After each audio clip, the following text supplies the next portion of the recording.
Benvenuti e bentornati a questo nuovo video. Io lo so che molti di voi stanno contando i giorni per partire per il loro primo viaggio in Giappone.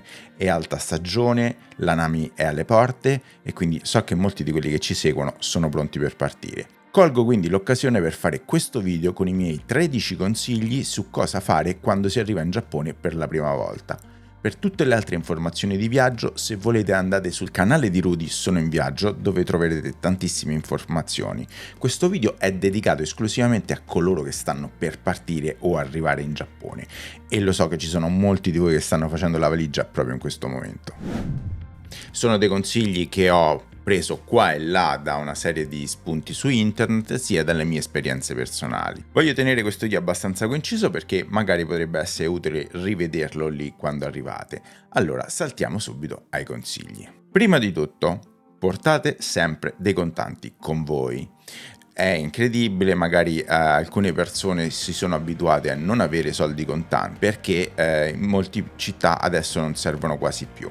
In Giappone servono ancora, soprattutto se volete andare a mangiare in posti un po' più tradizionali oppure se volete andare a acquistare qualcosa in qualche negozietto un po' più caratteristico. Generalmente oramai nei grandi centri commerciali, nelle grandi catene non servono più, ma per tutta un'altra serie di cose, quali per esempio anche comprare i biglietti della metro, servono ancora i soldi contanti. Quindi il mio suggerimento è: prelevate in Giappone, non cambiate i soldi in Italia, fate una di queste carte prepagate che adesso magari hanno tantissimi di voi, come la Revolut, TransferWise, quello che volete, ma forse è meglio generalmente ritirare i soldi in Giappone, non prenotarli, anche perché se state in procinto di viaggio magari non c'è neanche più tempo. Prelevate una quota, non servono tantissimi, una quota standard e andate avanti. I combini sono pieni tutti quanti di ATM, cioè di bancomat dove potete ritirare i soldi, quindi non c'è nessun problema. Ma cercate di averli sempre in tasca perché potreste ritrovarvi a dover pagare qualcosa e non aver contanti. Secondo consiglio: fate un eSIM.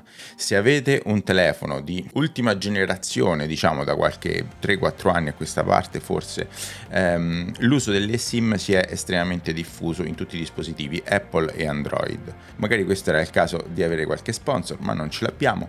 Quindi le SIM sono delle SIM virtuali che si fanno tramite un'app, dovete farle con il wifi, spesso si possono fare prima e si attivano una volta arrivate. Seguite la procedura dell'app che avete scelto, ce ne sono tantissime, Saily, Airlo, lo sapete tanto, un sacco di altri youtuber hanno detto le stesse cose perché erano sponsorizzati. Noi non siamo sponsorizzati, scegliete quella che volete, il costo si aggira secondo me con una quindicina, 20 euro, avete una quantità di dati abbastanza sufficiente e così avete tranquillamente internet come volete, potete utilizzare soprattutto Google Maps e il traduttore, che sono le due app fondamentali per quando passeggiate. Terzo consiglio: acquistate una Suica o una Pasmo. Cosa sono una Suica e una Pasmo? Sono delle carte che si utilizzano per comprare biglietti sui mezzi pubblici. Praticamente voi passate la carta al tornello e la carta automaticamente scala l'ammontare del biglietto dalla somma totale che è stata caricata su di essa. Molto semplice. Ne esiste anche una variante elettronica per chi ha un iPhone, non credo ancora sia uscita quella per Android. Tempo fa le Suica erano esaurite, ma adesso sono di nuovo disponibili, quindi non c'è nessun problema. Non sono particolarmente belle, lo devo dire, è un ricordo, ma non ci terrei così tanto. Comunque fatevi queste carte perché agevolano moltissimo il passaggio e vedrete quanta gente prende i mezzi in Giappone e quindi passare abbastanza velocemente è piuttosto importante per non venire travolti o bloccare quantità di persone che passano, magari a Shinjuku sono veramente tante. Quarto consiglio: imparate veramente 2 parole di giapponese, non servono tante per andare a fare un viaggio, ma oltre il famosissimo arigato, imparatevi mi scusi, che si dice sumimasen, che viene utilizzato sia per chiamare per esempio qualcuno quando si sta al ristorante o un commesso all'interno di un negozio, sia per dire scusa perché magari abbiamo sbattuto contro qualche altra persona. Insomma, grosso modo tutti i casi in cui utilizziamo noi la parola scusa. Quinto consiglio: la cucina. Se avete dei problemi alimentari, che non mangiate alcuni cibi per delle allergie, siete celiaci, scrivetevi tutto su una lista, portate sempre questo foglio con voi e quando arrivate in un ristorante datelo al cameriere che lo fornirà il cuoco. È molto importante, loro sono super attenti. Creerete magari un po' di scompiglio in cucina, ma non c'è nessun problema. Se siete vegani, cercate, ci sono dei canali apposta dedicati alla cucina vegana in Giappone, alcuni consigli vengono dati. Ci sono delle opzioni, ma non è così semplice, anche perché il pesce è un po' dappertutto e l'ingrediente base della cucina giapponese è questo brodo a base di pesce, e quindi se non mangiate per nulla il pesce questa cosa lo rende un po' difficile. Comunque ci sono delle opzioni sicuramente, tra cui anche l'indiano, che si è diffuso molto la cucina indiana in Giappone, ma tolti questi casi cercate di aprire i vostri orizzonti. Io ve lo dico, io non mangiavo tantissime cose, non mangio tante cose tuttora, ma quando vado in Giappone provo tutto, provo tutto, non mi faccio barriere, soprattutto sushi strani, piatti nuovi che non conoscevo. Non fermatevi a voler mangiare solamente il sushi, non fermatevi a voler mangiare solamente il ramen che conoscete, provate nuove cose, ce ne sono tantissimi. La cucina giapponese è uno dei motivi per cui tante persone tornano in Giappone. Consiglio numero 6: visitate i convini. Sono popolarissimi, lo so, e probabilmente non vedete l'ora di entrare. E verosimilmente sarà una delle prime cose che farete, perché credo che ne troverete già uno appena arrivati a Tokyo, oppure addirittura all'aeroporto, dipende che strada fate.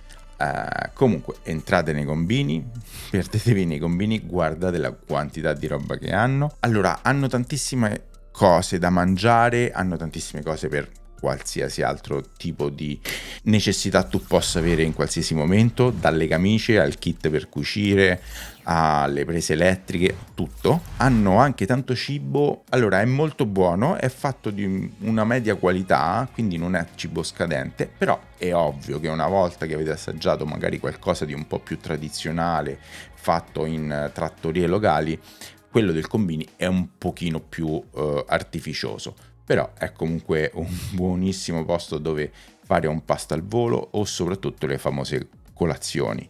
Noi facciamo sempre colazione al convini, per esempio, non prendiamo mai alberghi con colazione, spesso magari prendiamo appartamenti e la colazione si esce, si prende una bibita, che magari hanno le bibite calde e le bibite fredde, e una cosa dolce, una pasta dolce, e si fa colazione al convini. È proprio uno dei grandi classici. Vedrete, passate un sacco di tempo ai convini, anche perché sono uno ogni 20 metri, soprattutto al centro. Il settimo consiglio è un po' particolare. A me è una cosa che è successa, e successe per esempio anche nel famoso episodio di Susy Bledi e Patrizio Roversi quando andarono in Giappone, una roba storica che magari qualcuno di voi si ricorda. Vi può capitare di incontrare qualche giapponese, parlare con lui, soprattutto dopo un po' di alcol, qualche birra, e probabilmente lui si presenterà con voi con i bigliettini da visita. Ebbene sì, in Giappone si usano ancora i bigliettini da visita e si usano molto. Ve lo porgerà in questo modo, con 2 mani. Vabbè, questa è una salviettina, avevo solo questo in questo momento, però. Voi prendetelo a sua volta con 2 mani, dopodiché guardatelo, annuite e poi mettetelo via. È una cosa semplicissima, ma si fa così, ok? Non prendete, mettetevelo in tasca senza guardarlo neanche. 2 mani, guardarlo, e mettetelo via. Avete fatto contento una persona, sarete considerati come una persona che ha avuto apprezzamento per questo scambio, e se avete magari il vostro bigliettino, portatelo. Io mi ricordo che li feci quando andai la prima volta in Giappone e ci fu uno scambio di bigliettini. Ok, collegato a questo c'è l'ottavo consiglio. L'ottavo consiglio è: quando vi offrono da bere, perché magari io mi sono creato tutta questa situazione, che è una cosa che in realtà ci è successa, quando magari state in un'izakaya e state bevendo, può capitare che qualcuno vi offra da bere, oppure siete con degli amici giapponesi, oppure state fuori, state chiacchierando, state interagendo con dei ragazzi locali, potrebbe essere che vi offrano da bere. Se vi offrono da bere, ancora una volta, o anche solo la cameriera che vi porta da bere, prendetelo sempre con 2 mani. È molto importante questo gesto. Se fate caso anche a, magari se guardate molte serie giapponesi o alcuni film giapponesi, sempre con 2 mani, tutto con 2 mani, ok? Anche i drink. Nono consiglio, che fa sempre parte di questa situazione un po' particolare: se c'è una situazione in cui bisogna versare da bere, versatelo prima agli altri. È un'usanza anche questa tradizionale, è una stupidaggine, è una cosa che però non vi dice nessuno e che mi sento in realtà di consigliarvi, perché anche questo sono quelle piccole stupidaggini che però vi danno un punto in più secondo me quando vi trovate in una situazione inaspettata. Quindi in Giappone si versa da bere a tutti, dopodiché qualcuno verserà da bere a noi. 10° consiglio, anche questo potrebbe capitarvi, come no, generalmente succede, però se entrate in un posto che sia non pubblico, generalmente controllate, perché bisognerà togliersi le scarpe. Quindi niente calzini bucati, niente scarpe vecchie, niente di questi problemi, cercate di essere sempre preparati per queste evenienze. Quando si entra nelle case, assolutamente, quando si entra magari anche in alcuni locali, io sono entrati che erano dei locali dove non c'erano le sedute all'occidentale, ma ci si sedeva per terra e si mangiava nel tavolo tradizionale, ci si toglieva le scarpe. Quindi può succedere sia se conoscete qualcuno, sia se andate in alcuni posti più tradizionali, che bisogna togliersi le scarpe. Spesso vi verranno offerte delle ciabattine, ma siate pronti a questa evenienza, perché secondo me nel vostro viaggio succederà almeno un paio di volte. Ovviamente l'11° consiglio potrebbe essere ormai troppo tardi, diciamo, ma nell'eventualità in cui avete ancora dei giorni liberi, non sapete bene cosa fare, non state viaggiando con un gruppo, siete autonomi, cercate di pianificare il più possibile in questi pochi giorni che vi restano prima di partire, perché in Giappone, soprattutto questo periodo, ci sarà fila ovunque e molti posti saranno già sold out.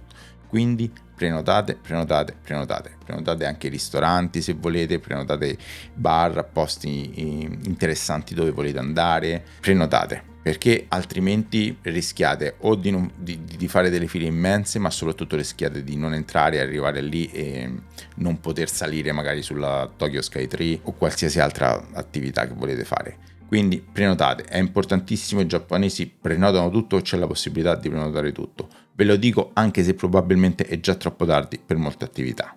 12° consiglio, cercate gli onsen. Perché vi dico di cercare gli onsen? Perché è un'esperienza incredibile da fare, è un'esperienza realmente giapponese ed è qualcosa che vi porterete dietro e che potrete raccontare al vostro ritorno. Alcuni di noi hanno una concezione della nudità diversa, quindi questo lo lascio a voi. Se non volete mettervi nudi davanti a delle persone che non conoscete, ok, c'è la possibilità comunque di fare gli onsen privati all'interno delle ryokan, basta prenotarli quando arrivate nelle ryokan, o magari alcune volte sono compresi anche nel soggiorno.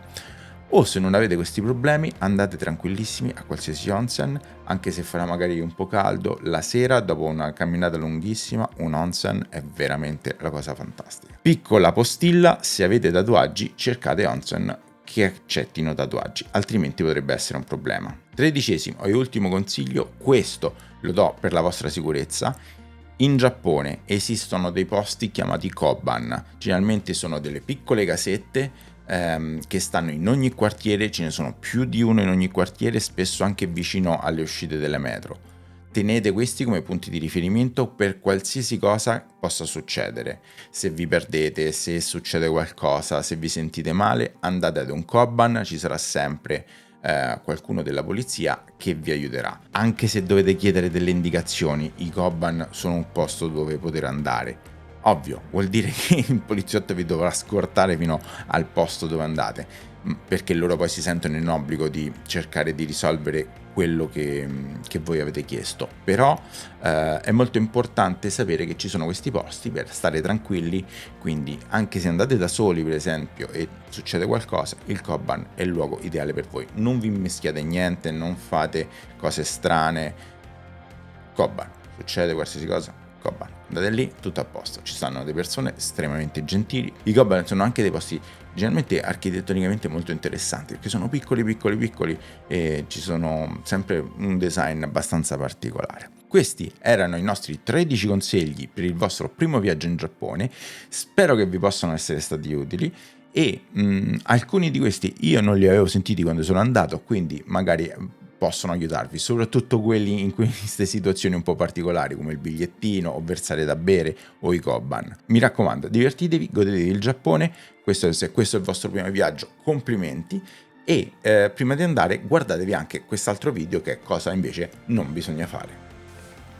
Ciao a tutti!